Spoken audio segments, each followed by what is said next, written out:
Y bueno, pues vamos ahora a pasar a un tema pues bastante doloroso, bastante pues vergonzoso debería ser para todos los latinoamericanos, y que es el caso de los derechos humanos de los migrantes venezolanos, porque el pasado fin de semana en aguas territoriales de Trinidad y Tobago se reportó el asesinato de un bebé apenas 9 meses de edad a manos de la Guardia Costera. En su versión, después de varios llamados de alerta, abrieron fuego contra una pequeña embarcación, hiriendo a varios tripulantes y asesinando a este bebé, ¿no?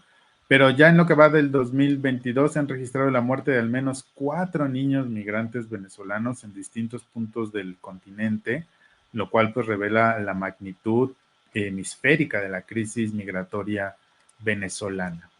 ¿Qué claves, qué aspectos, qué puntos de vista pueden ser útiles para entender este desafortunado fenómeno, Javier? Sí, bueno, en realidad yo creo que lo más importante para cualquier hispanoamericano que nos esté escuchando o que de repente tenga contacto con un venezolano o con una noticia de este calibre, eh, es principalmente considerar, por una parte, el componente humano que tiene esta situación tan compleja y, segundo lugar, básicamente también entender, hacer el mayor esfuerzo de empatía posible por entender que es una crisis humanitaria compleja. Es una crisis humanitaria que no tiene precedentes en nuestra historia contemporánea latinoamericana. Estamos en presencia de la segunda movilización humana más grande después de la de Siria, y de alguna manera esto no responde a un conflicto armado o a una tragedia climática o quizás a una circunstancia de guerra civil, sino que es la resultante es la resultante de un gobierno en funciones que ha buscado la forma de totalizar su presencia y control a lo largo y ancho de todo el territorio nacional, y esto ha producido, evidentemente, es también la resultante del no dar respuestas a una situación que desde hace muchísimos años, yo diría que desde hace la última década ha venido desmejorándose en Venezuela, y que lo más lamentable de todo esto es que precisamente deja entrever la gran contradicción que existe y que terminó desarrollándose en este primer viraje a la izquierda que hablábamos anteriormente, que al final, después de tanta cumbre, tantos encuentros de jefes de Estado, tanta narrativa, tantos discursos llorosos, ¿no? Emocionados, hablando de nuestra unión por la historia, de que estamos unidos contra un enemigo común que es el capitalismo y el imperialismo yanqui. Y después de tanto que se hizo, no terminó, o sea, no terminó acercándonos realmente, no terminó acercándonos en las fronteras, no terminó acercándonos en términos de documentación migratoria, no nos terminó de hacer que el comercio entre nosotros sea un comercio más fluido, más fácil.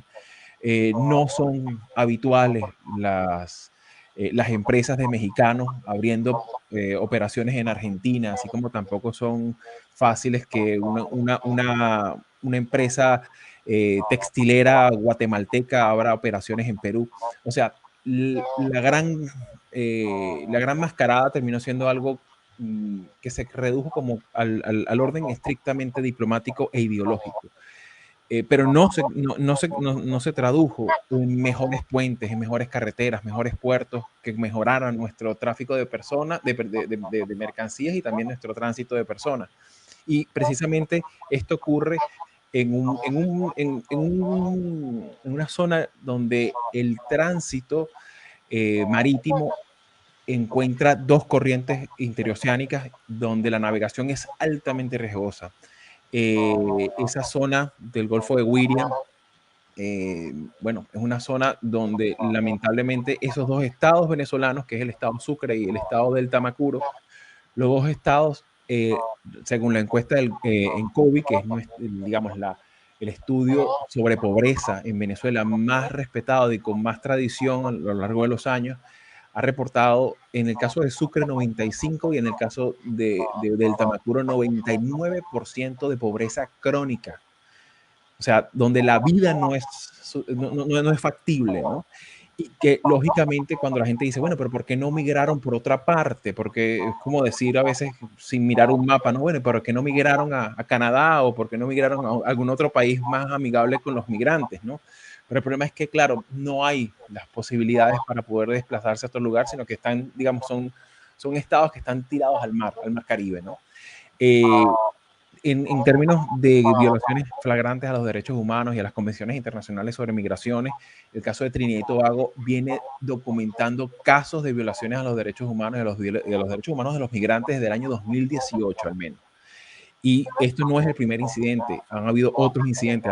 Hace un tiempo atrás también, hace más de un año, ocurrió una tragedia de 18 personas que naufragaron, porque la embarcación en la mitad del trayecto empezó a zozobrar y fue interceptada, pero la intercepción de estos cuerpos de seguridad del Estado, como el caso de la Guardia Costera, no les dio socorro, sino que les obligó a devolverse. Y claro, en un tramo donde hay un encuentro entre corrientes oceánicas y aparte de eso, con una embarcación ya maltrecha, pues la devolución es directamente irse a morir. Y fue lo que pasó. Hubo un naufragio y todos fenecieron. De igual manera han ocurrido situaciones muy lamentables en las cuales si los migrantes consiguen llegar, son tratados en cárceles comunes, son detenidos, la mitad de los venezolanos registrados en Trinidad y Tobago no tienen ningún tipo de identificación. O sea, la situación es bastante calamitosa. Y claro, esto contrasta con algunos que a lo largo de los últimos 3 años se han conseguido grandes avances por determinados países, como por ejemplo por lo menos en el caso en Estados Unidos, el TPS, que es un tratado de protección temporal. Un tratado de protección temporal tiene también el caso de Colombia. Perú pudo regularizar algunos venezolanos a través de varias iniciativas gubernamentales. El caso del visado de solidaridad democrática que hizo Chile. También destaca el caso de Brasil, sobre todo en los estados del norte de Brasil. Pudo regularizar y dar por lo menos permisos provisionales de trabajo para que estas comunidades de venezolanos puedan reconstruir sus vidas. También destaca, sobre todo en el caso de República Dominicana, ha sido muy receptiva en materia migratoria, pero como le digo, de vuelta, son casos puntuales, no hay una coordinación, y, digamos, no ha habido todavía una cumbre de jefes de Estado poniéndose de acuerdo sobre esta situación. No ha habido, por ejemplo, lo que hubo en su momento en la Unión Europea con la crisis migratoria siria, que se dieron intensos debates en el Parlamento Europeo y se tomaron resoluciones. A algunos les gustará, a algunos le hicieron a regañadientes. Eso significó algunas fracturas políticas, como fue el caso de Hungría, Bulgaria y República Checa. Sin embargo, se tomaron decisiones que pueden ser discutibles, pero es preferible una decisión discutible a no tenerla. A que los venezolanos, por ejemplo, estos 4 niños que han muerto, uno murió en la frontera aquí con Estados Unidos y México, ahogada, una niña de 4 años. Otro murió en el desierto que comparte Bolivia y Chile. Y de alguna manera el otro niño murió en lo que llaman el tapón del Darién, una de las fronteras naturales más difíciles de sobrepasar, como es el tapón del Darién en Panamá. De modo que lo que afrontan, no tan solo el trauma de irse de sus países, sino es que afrontan un verdadero infierno legal, un infierno documental, que no saben, no hay mayores certidumbres de en qué va a deparar, y que ante lo cual siguen pasando los años, siguen pasando tragedias como esta, pero destaca que hay acciones muy individuales de cada gobierno, de cada país, pero no hay acciones conjuntas. Y eso es una de las cosas que es muy llamativo, que a pesar de la gravedad y a pesar de que somos 6 millones de venezolanos que estamos fuera de Venezuela, prácticamente un país centroamericano, ¿no? Y que muy probablemente para finales de este año podamos llegar a 7, 8 millones de venezolanos fuera, no ha habido todavía una resolución conjunta que permita armonizar al menos la parte migratoria en términos documentales. Vemos, por ejemplo, incluso el caso de México, han habido importantes documentación, casos en los que se han documentado agravios importantes a venezolanos en los aeropuertos. También, por ejemplo, por ponerte un caso, eso ocurrió hoy en la tarde. Un venezolano fue de vacaciones por 3 meses, son los 3 meses que permite la Unión Europea, fue a Italia, tiene familia italiana, tiene pasaporte italiano, y regresó y se quedó, por decirlo de alguna manera, varado, estancado en Panamá, y el gobierno panameño no le permite, no le permite el ingreso digamos, Venezuela no le permite el ingreso porque no se ha hecho una PCR, una evaluación de salud. Y Panamá, como no tiene visado panameño, no le permite, a pesar de ser ciudadano europeo, no le permite ingresar a, a Panamá para hacerse una prueba, al menos, ¿no? Una PCR, lo cual ya te habla un poco de la arbitrariedad, muchas veces, a las cuales están sujetas en pleno siglo XXI tantos migrantes, ¿no? Como el caso que te comentaba ahorita. De modo que para no alargarlo mucho, pero sí es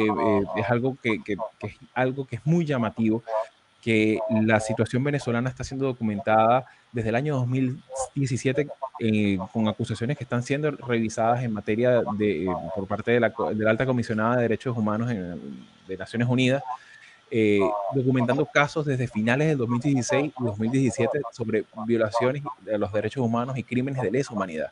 O sea, no estamos hablando de un mal gobierno. O sea, estamos hablando de palabras más, palabras menos, una máquina de picar carne. Un aparato represivo que de alguna manera, no tan solo por acción, sino también por omisión, va obligando sistemáticamente con su permanencia en el poder, va obligando a que la gente tenga que buscarse la vida de como pueda.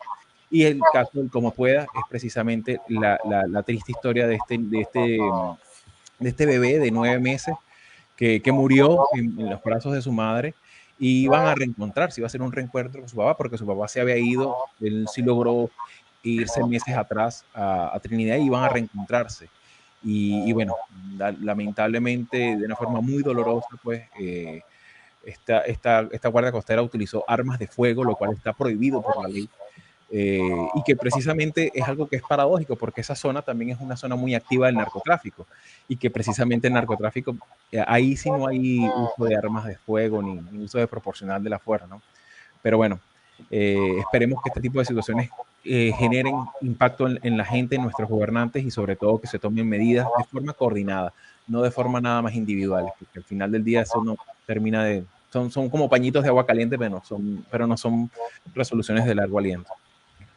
Hace un momento preguntábamos qué habían escuchado de la migración venezolana y nos comenta Norma que están buscando una mejor calidad de vida, ya que en su país se vive una crisis económica. Y bueno, pues efectivamente, ¿no? Esa es la principal razón, bueno, una de las principales razones de la migración venezolana. Y bueno, por supuesto, para, como dijiste hace un momentito, ya para no alargar más, pero Claro. sí tener en cuenta, preguntarnos, ¿no? Cuando escuchamos las noticias de los migrantes venezolanos, haitianos, cubanos, salvadoreños, incluso algunos africanos, ¿no? Cuando aquí en México escuchamos esas noticias de esos migrantes que están en nuestra frontera norte, pues nada más hacer un poquito la breve reflexión, bueno, pues qué hace un haitiano, qué hace un africano, qué hace un venezolano tan lejos y todo de su patria y todo el camino que tienen que recorrer hacia eso, ¿no? Decías hace un momento, bueno, pues ¿por qué no se fueron para arriba, ¿no?